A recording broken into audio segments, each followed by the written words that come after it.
Mas, perkenalkan diri dong. Halo, perkenalkan nama saya Andara Dwi Hermawan. Di tim ini saya bertanggung jawab sebagai desainer dan mekanik dalam proses pembuatan robot manipulator. Mas, perkenalkan diri dong. Perkenalkan, nama saya Zafar Darhin Zainal. Di kelompok ini, saya bertugas untuk wiring bagian dari arm robot ini. Mas, perkenalkan diri dong. Ya, baik, perkenalkan nama saya Berudin Sutanggang. Di sini job saya adalah sebagai programmer dalam pembuatan robot manipulator.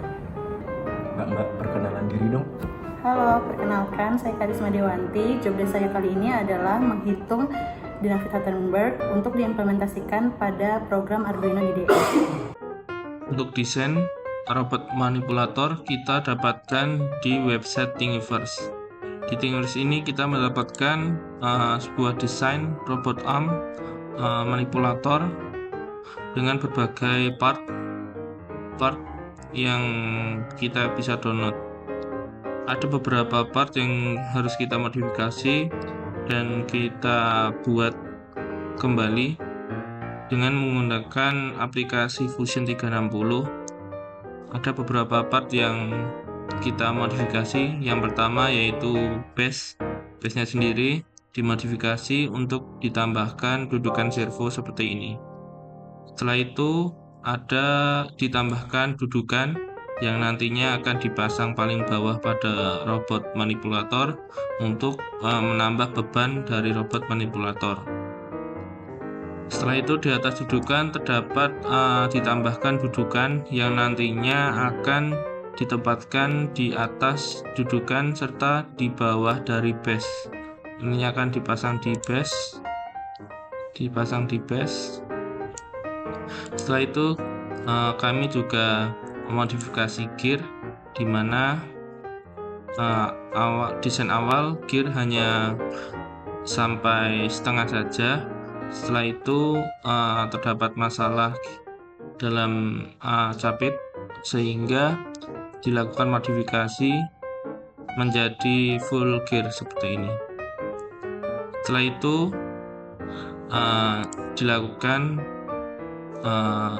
cetak 3D print, yaitu dengan mengekspor file ini menjadi STL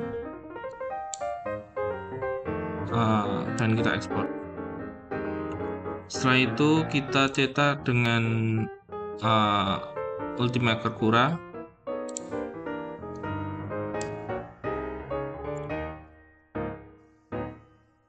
Seperti ini.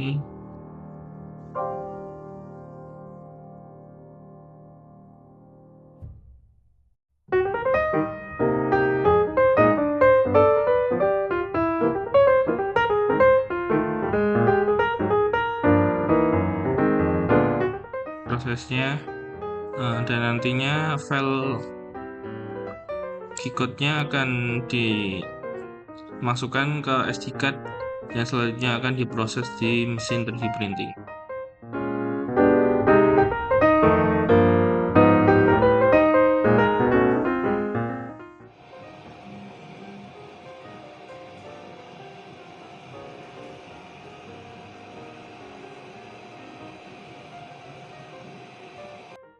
Oke guys, kembali lagi dengan Safa di sini. Saya akan menjelaskan tentang wiring dari arm robot. Untuk proses wiring mungkin bisa kita bedakan menjadi sumber atau power yang akan menggerakkan beberapa servo yang ada di arm robot, serta bagaimana data dari Arduino dikirimkan ke arm robot untuk membentuk atau memposisikan arm robot sesuai dengan yang kita inginkan, serta bagaimana kita menghubungkan ground dari tiap servo menjadi satu bagian dan dihubungkan nanti dengan ground dari Arduino Uno. Adapun sumber tenaga yang digunakan atau power yang digunakan untuk menggerakkan setiap servo, kita itu menggunakan listrik dari PLN yang 220 AC atau arus bolak-balik melalui adaptor untuk mengubah tegangan dari PLN menjadi tegangan 12 volt DC.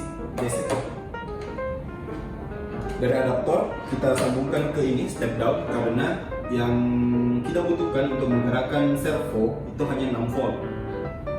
Jadi step down ini berfungsi untuk mengubah tegangan dari 12 volt ke 6 volt. Servo yang kita gunakan itu berjumlah 5 servo atau 5 join, dan masing-masing servo itu kalau diperhatikan lebih dekat itu mereka memiliki masing-masing 3 kabel. Kabel yang ada di ujung dan yang ada di tengah dan serta yang ada di ujung satunya lagi itu mempunyai fungsi yang berbeda. Untuk bagian tengah pada tiap kabel untuk tiap servo itu berfungsi sebagai kabel data, sedangkan ujungnya kiri dan kanan itu berfungsi sebagai positif dan kabel negatif. Untuk proses mengalirkan power ke servo, kita menyatukan kabel positif dari tiap servo atau kabel power menjadi satu bagian menggunakan breadboard, dan kita sambungkan keluaran dari step down ke breadboard. Mungkin bisa diperhatikan di bagian kabel positif dan negatif dari step down agar disesuaikan dengan positif dan negatif dari servo. Yang positif itu untuk power dan yang negatif itu untuk ground. Selanjutnya, untuk bagian yang perlu dijelaskan selanjutnya adalah bagaimana kita mengirimkan data dari Arduino ke masing-masing servo. Mungkin bisa diperhatikan, tiap kabel data dari tiap servo dari kelima servo ini kita hubungkan ke pin PWM dari Arduino Uno. Kita menggunakan pin 3, 4, 5 serta pin 9 dan 10. Jadi masing-masing pin PWM itu mewakili satu servo. Jadi data yang dikirim untuk menggerakkan join dikirim dari Arduino ke breadboard dan kemudian disambungkan lagi ke kabel data dari masing-masing servo. Mungkin secara keseluruhan rangkaian ini atau wiring ini terlihat rumit atau ribet, tapi mungkin bisa diperhatikan di gambar wiring yang kami tampilkan bisa menunjukkan bahwa proses wiring ini cukup sederhana.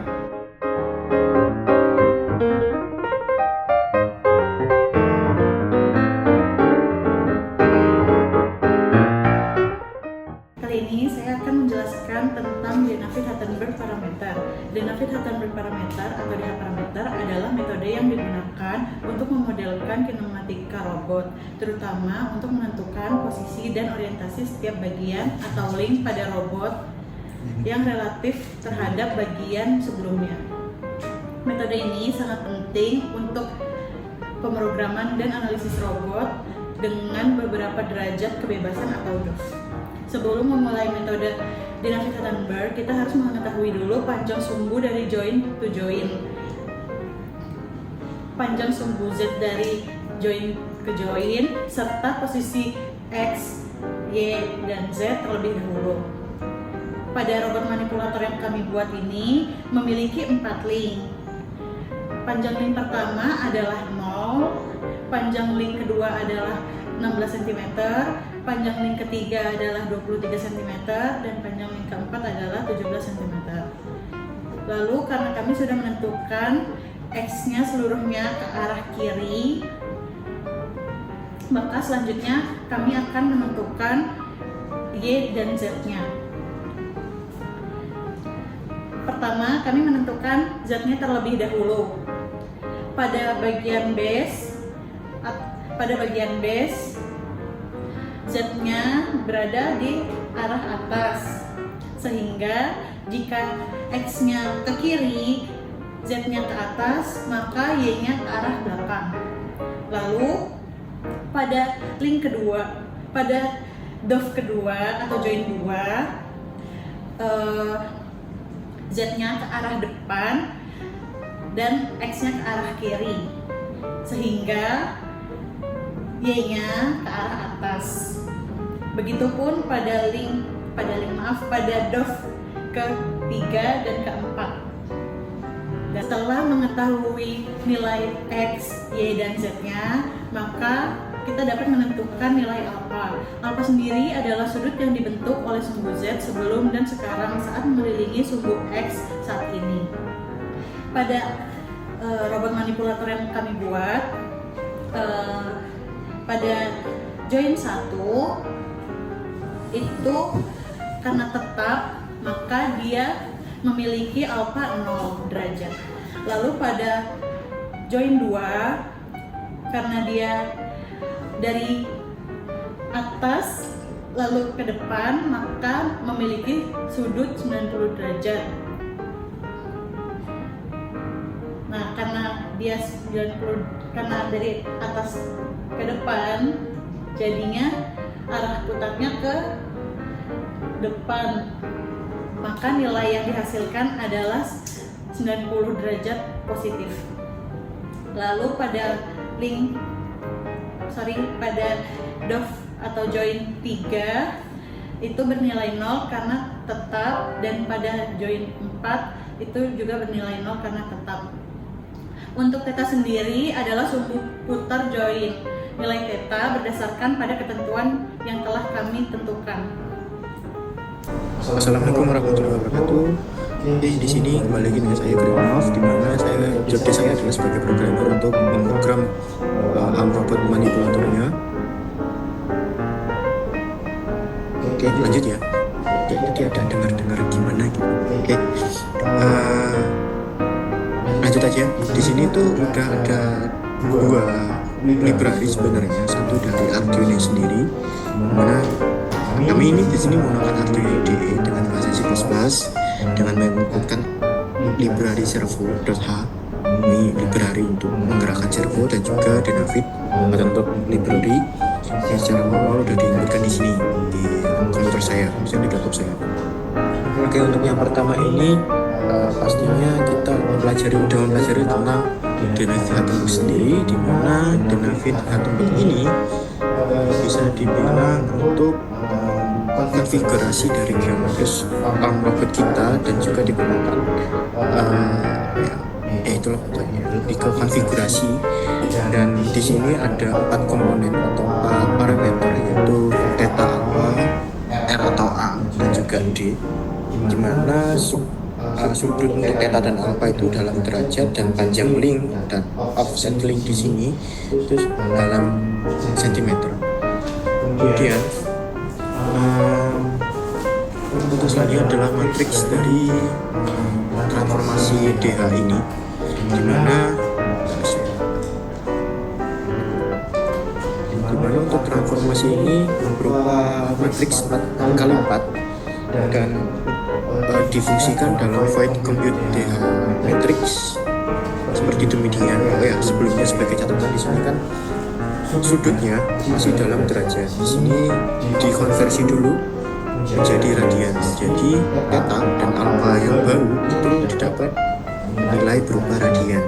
Dengan demikian nanti nilai ini nanti masuk ke dalam perhitungan matriks DH yang udah kita inputkan di sini, kita program di sini.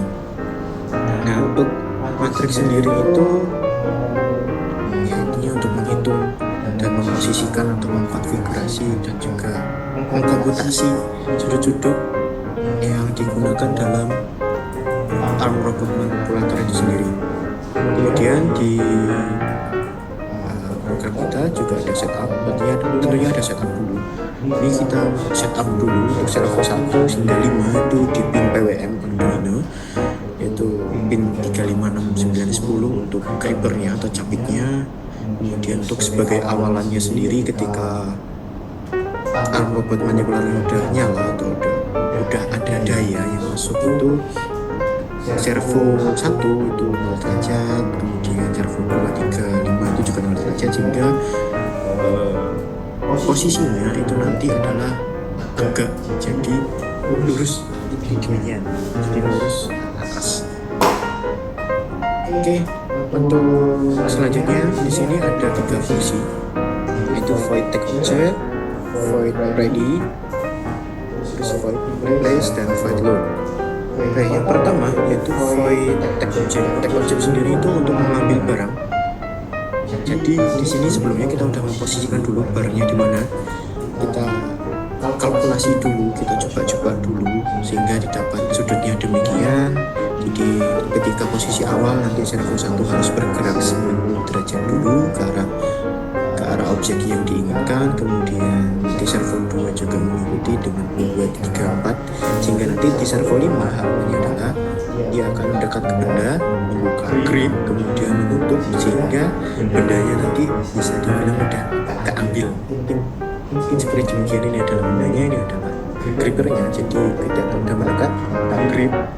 Nah, itu adalah void atau fungsi dari untuk take objeknya.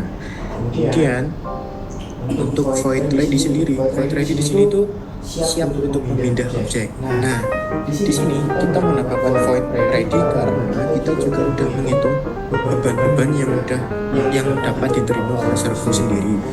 Jadi posisi dari void ready ini lengannya tetap lurus, tapi untuk servo angkat sendiri itu tetap jadi seperti ini, tetap menggenggam atau menggapit objeknya. Namun lengannya sendiri lurus ke atas, sehingga di sini untuk beban servo sendiri tidak terlalu berat. Nah, void ready ini untuk mengatur bahwa ini tuh udah siap untuk berotasi ke arah objek untuk diletakkan. Nah, untuk meletakkan sendiri kita menggunakan meletakkan objeknya, maksudnya untuk meletakkan objek sendiri kita menggunakan void replace object. Ini namanya juga bisa diganti aja, misalnya void replace atau void taruh atau apapun. Pokoknya kita membuat fungsi di sini sesuai dengan nama yang kita sesuaikan aja gitu. Void replace object. Nah, di sini untuk replace object sendiri nanti servo akan bergerak 100 derajat, kemudian nanti akan ini servo 2, 3, 4, 5 sesuai dengan sudutnya yang kita inputkan 20 derajat, terus minus, terus 90. Pokoknya udah posisi letak objeknya itu seperti demikian. Kemudian nanti bagian terakhir itu servo 5 akan membuka si servo, kemudian ya nanti kata si objeknya udah terletak sesuai dengan kita inginkan. Nah, untuk value di sini, nah teman-teman tuh robotnya untuk dapat bergerak kita di sini menggunakan komen. Lagi simpan aja 1, 2, 3, 4, 5. Nah, untuk komennya sendiri, untuk komen 1 itu pencet, 2 ready, 3 request object, 4 setup, dan 5 adalah komposisi semuanya. Alasan dari komen ini adalah ini sembari program juga melakukan trial and error, dimana kita mengecek dulu untuk fungsi dari take object, ready, replace object itu apakah sudah sesuai dengan harapan kita atau belum. Jadi di situ ya bisa dibilang untuk trial and error aja, tapi untuk main pergerakan itu ada di komen nomor 5, dimana ketika kita menggunakan 5 maka servo akan bergerak ke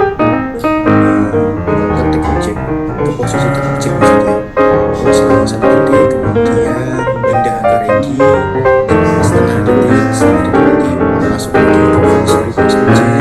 Setelah replace object nanti masuk ke setup sendiri atau posisi awal ketika si servo sudah mendapatkan daya dalam.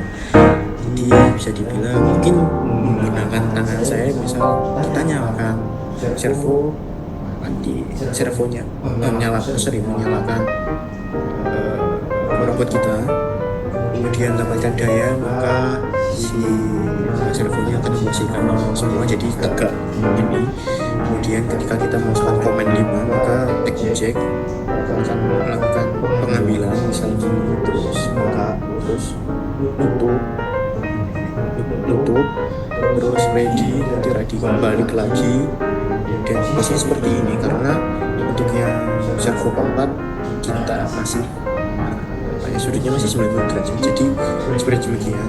Seperti yang mengapa kita melakukan demikian, karena seperti yang sudah saya jelaskan tadi, dengan posisi ready yang seperti ini, tegak dan juga ini itu lebih ringan beban servonya daripada kita langsung dari take object ke replace objectnya. Sudah ready, masuk ke replace object, terus kita mengarahkan aja ke sudutnya, masuk tapi memposisikan nanti fokus objeknya sesuai dengan tempat yang kita sudah sediakan, yang kita tentukan gitu. Oke, untuk penjelasan program mungkin sampai sini dulu.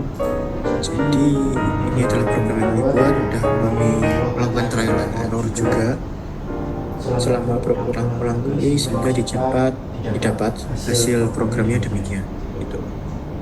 Sekian dari saya, terima kasih.